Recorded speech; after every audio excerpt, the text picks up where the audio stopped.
780 milijonov evrov ne bo samo 780 milijonov evrov.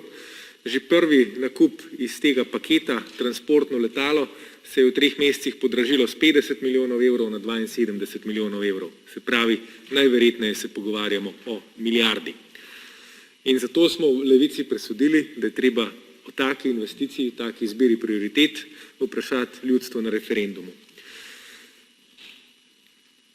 V 5 dneh smo zbrali skoraj 30 tisoč podpisov ob koncu lanskega novembra in stvar je trenutno na Ustavnem sodišču, ki je prav tako presodilo, da se zakon ne sme izvajati, ker bi ob sklepanju pogodb prišlo do zelo težko popravljivih posledic.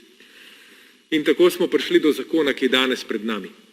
Poglavitna rešitev tega zakona je namreč iskanje bypassa Ustavnega sodišča, zato da bi vlada si ustvarila novo podlago za sklepanje pogodb, ki bodo lahko prinesle tudi milijardne obveznosti državi v naslednjih 6 letih.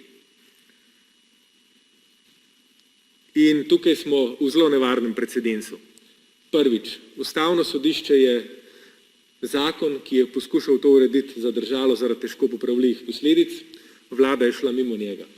Drugič, naša ustavna ureditev določa, da je Slovenija demokratična država, 1. člen, da je Slovenija pravna država, 2. člen ustave, da ima v Sloveniji oblast ljudstvo, 3. člen ustave, da imajo v Sloveniji državljani pravico sodelovati pri upravljanju javnih zadev, 44. člen ustave, in da imajo državljani pravico do referenduma, 90. člen ustave. Teh 5 členov, 1., 2., 3., 44. in 90. omenjam, ker je Zakonodajno-pravna služba Državnega zbora sama rekla, da je vlada s tem zakonom, s to grobo kršitvijo ustavnega reda in sklepa Ustavnega sodišča v konfliktu s temi petimi temeljnimi členi naše demokratične ureditve. In zato smo v Levici napovedali, da bomo šli na referendum ponovno, kjer pa je vlada ponovno poskušala izigrati ne nas, ampak del ljudstva. V ta zakon je proti poslovniku Državnega zbora koalicija na odboru za finance vnesla določbo, s katero naj bi uredili zamik zaključnih poročil za podjetja in računovodske servise 31. marca na 30. april.